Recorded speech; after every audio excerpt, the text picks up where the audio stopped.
BBC বাংলার সান্ধ্য অধিবেশন প্রবাহতে আপনাদের স্বাগত।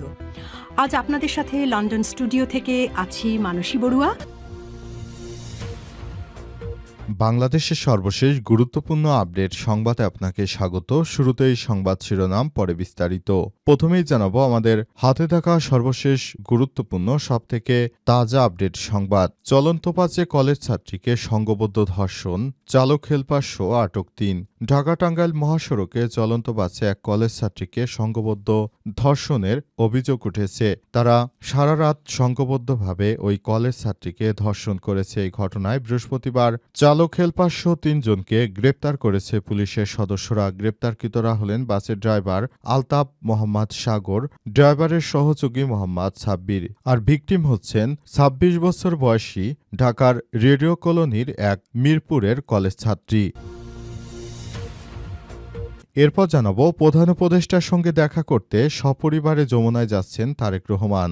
অন্তর্বর্তীকালীন সরকারের প্রধান উপদেষ্টা অধ্যাপক ড ইউনূসের সঙ্গে সৌজন্য সাক্ষাৎ করতে সপরিবারে তার সরকারি বাসভবন যমুনায় পৌঁছেছেন বিএনপির চেয়ারম্যান তারেক রহমান। আজ যমুনায় প্রবেশ করেছে তারেক রহমানের গাড়ি। আজ রাতে অন্তর্বর্তীকালীন সরকারের প্রধান উপদেষ্টার সঙ্গে সাক্ষাৎ করবেন তারা। এদিকে যে ৫ কারণে ক্রিকেটারদের ম্যাচ বর্জনের সিদ্ধান্ত।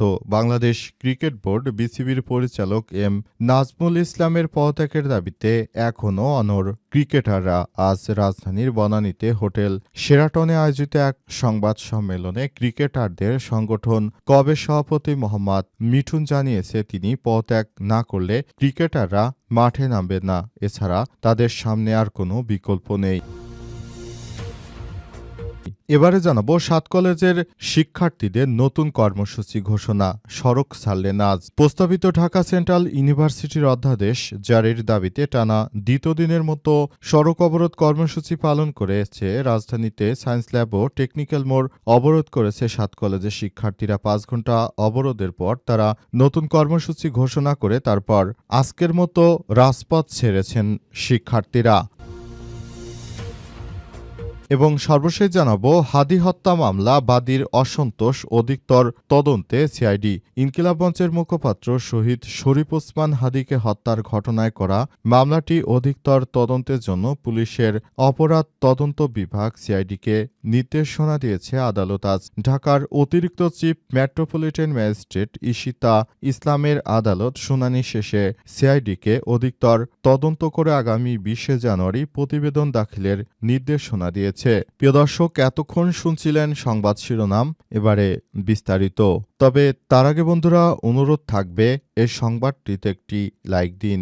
এই চ্যানেলে আপনি নতুন হয়ে থাকলে আমাদের সংবাদটি দেখতে দেখতে চ্যানেলটি সাবস্ক্রাইব করে রাখুন। কমেন্ট করে বন্ধুরা আপনার মূল্যবান মতামত জানিয়ে দিন আপনি বিশ্বের কোন দেশ থেকে বা বাংলাদেশের কোন স্থান থেকে আমাদের সংবাদটি দেখছেন এবং শুনছেন। আর বন্ধুরা সংবাদটি আপনার সোশ্যাল মিডিয়া ফেসবুকে শেয়ার করে বন্ধুদেরও দেখার সুযোগ করে দিন। গাজা যুদ্ধে আপনি যদি নিরীহ ফিলিস্তিনিদের ভালোবেসে থাকেন কমেন্টে ইয়েস লিখে পুরো বিশ্বকে জানিয়ে দিন। এবারে বিস্তারিত। চলন্ত বাসে কলেজ ছাত্রীকে সংঘবদ্ধ ধর্ষণ, চালক হেলপার সহ আটক ৩। ঢাকা টাঙ্গাইল মহাসড়কে চলন্ত বাসে এক কলেজ ছাত্রীকে সংঘবদ্ধ ধর্ষণের অভিযোগ উঠেছে। এই ঘটনায় বৃহস্পতিবার ১৫ জানুয়ারি দুপুরে বাসের চালক হেলপার সহ ৩ জনকে গ্রেপ্তার করেছে পুলিশের সদস্যরা। গ্রেপ্তারকৃতরা হলেন বাসের ড্রাইভার আলতাফ ২৫, হেলপার সাগর ২৪, ড্রাইভারের সহযোগী মোহাম্মদ রাব্বি ২১।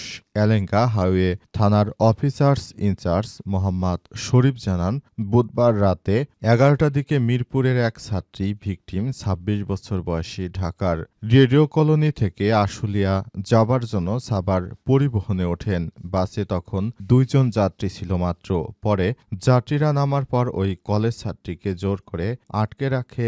সঙ্গে থাকা স্বর্ণলঙ্কার টাকা ও মোবাইল ছিনিয়ে নেয়। পরে বাসটি বিভিন্ন জায়গায় ঘোরাফেরা করে এবং ওই ছাত্রীকে ভোররাতে সংঘবদ্ধভাবে তারা ধর্ষণ করে বলে অভিযোগ উঠেছে। পরে ওসি আরও জানান, ভোরের দিকে বাসটি ঢাকা টাঙ্গাইল মহাসড়কের করটিয়া আন্ডারপাস এলাকায় মহাসড়কের উপর সন্দেহজনক অবস্থায় দাঁড়ালে হাইওয়ে পুলিশ বাসটিকে আটক করে জিজ্ঞাসাবাদ করে জানতে পারে। টাঙ্গাইল সদর থানার ভারপ্রাপ্ত কর্মকর্তা ওসি রুহুল আমিন জানান, এই ঘটনা জানার সঙ্গে সঙ্গে ভিকটিমকে হেফাজতে নেওয়া হয়েছে। এছাড়াও এই ঘটনায় জড়িত ৩ জনকে আটক করা হয়েছে। এ বিষয়ে আইনগত ব্যবস্থা নেওয়া হচ্ছে। প্রধান উপদেষ্টার সঙ্গে দেখা করতে সপরিবারে যমুনায় তারেক রহমান। অন্তর্বর্তীকালীন সরকারের প্রধান উপদেষ্টা অধ্যাপক ড ইউনূসের সঙ্গে সৌজন্য সাক্ষাৎ করতে এবার যমুনায় গিয়েছেন তারা। অন্তর্বর্তীকালীন সরকারের সঙ্গে আগামী জাতীয় সংসদ নির্বাচন এবং বিভিন্ন বিষয় নিয়ে আলাপ আলোচনা করার জন্য তারেক রহমান এবং তার পরিবারের সদস্যরা যমুনার উদ্দেশ্যে রওনা হয়েছে বলে দেখা গেছে। তারেক রহমানকে বহনকারী গাড়িটি যমুনার উদ্দেশ্যে রওনা দিয়েছে। সঙ্গে রয়েছে বিভিন্ন স্তরের নেতৃত্ববৃন্দরা। অবস্থায় তারেক রহমান আসলে নতুন করে সবকিছু করতে চায়। অন্তর্বর্তীকালীন সরকারের প্রধান উপদেষ্টা প্রফেসর ড মোহাম্মদ ইউনূসের সরকার যে নতুন বাংলাদেশ গড়ে তুলতে চান, তারেক রহমানও একইভাবে গড়ে তুলতে চান। সেজন্য এবার একটি সুষ্ঠু নির্বাচন দেওয়ার লক্ষ্যে, দেশে একটি ভালো মানের একটি নির্বাচন দেওয়ার লক্ষ্যে সবাই মিলে কাজ করছে এবং পুরো বাংলাদেশের যে কৃতিত্ব সেটি করার জন্য সবাই মিলে কাজ করছে। পুরো বাংলাদেশের মানুষ এখন তাদের দিকেই তাকিয়ে আছে। আগামীতে জাতীয় সংসদ নির্বাচনটা হবে ইতিহাসে সবথেকে ভালো মানের একটি নির্বাচন, এমনটাই প্রত্যাশা করে সবাই। সে কারণে তারা নির্বাচন সহ বিভিন্ন বিষয়াদি নিয়ে কথাবার্তা বলছেন। যে ৫ কারণে ক্রিকেটারদের ম্যাচ বর্জনের সিদ্ধান্ত। বাংলাদেশ ক্রিকেট বোর্ড বিসিবির পরিচালক এম নাজমুল ইসলামের পদত্যাগের দাবিতে এখনও অনড় ক্রিকেটাররা। বৃহস্পতিবার ১৫ জানুয়ারি রাজধানীর বনানীতে হোটেল শেরাটনে আয়োজিত এক সংবাদ সম্মেলনে ক্রিকেটারদের সংগঠন কবে সভাপতি মোহাম্মদ মিঠুন জানিয়েছে, তিনি পদত্যাগ না করলে ক্রিকেটাররা মাঠে নামবেন না।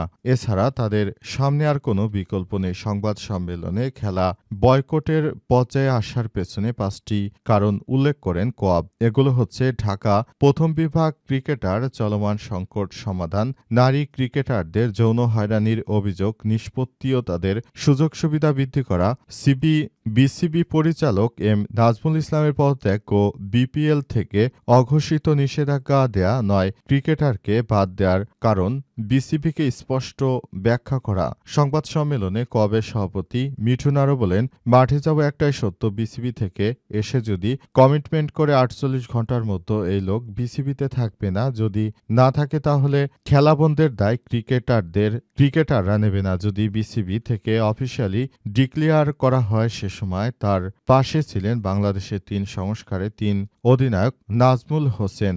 এজন্য তারা এই ক্রিকেট বর্জন করার সিদ্ধান্ত গ্রহণ করেছে।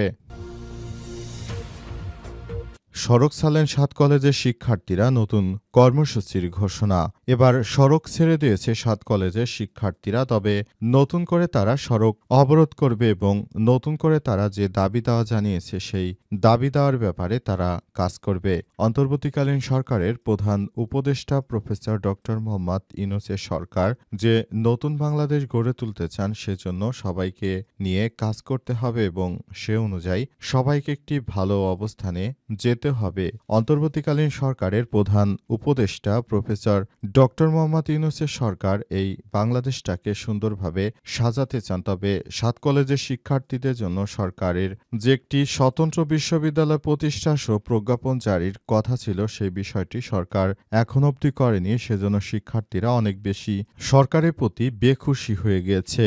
এজন্য সরকারের উপর থেকে তারা একরকম আস্থা ছড়িয়ে দেওয়ার ফলে এই ধরনের কার্যক্রম শুরু হয়েছে এবং পুরো সিস্টেমটিকে একরকম নানাভাবে অন্যদিকে চলে যাওয়ার উপর থেকে বিষয়টি সেভাবেই দেখা হচ্ছে এবং নতুন করে তারা আবারও কর্মসূচিতে মাঠে নামার সিদ্ধান্ত গ্রহণ করেছে বলে শিক্ষার্থীদের পক্ষ থেকে জানানো হয়েছে। যতক্ষণ না পর্যন্ত সরকারের পক্ষ থেকে কোনো প্রজ্ঞাপন জারি করা না হবে, ততক্ষণ পর্যন্ত তাদের এই আন্দোলন কর্মসূচি চালিয়ে যাবে বলে এমনটা সিদ্ধান্ত জানানো হয়েছে।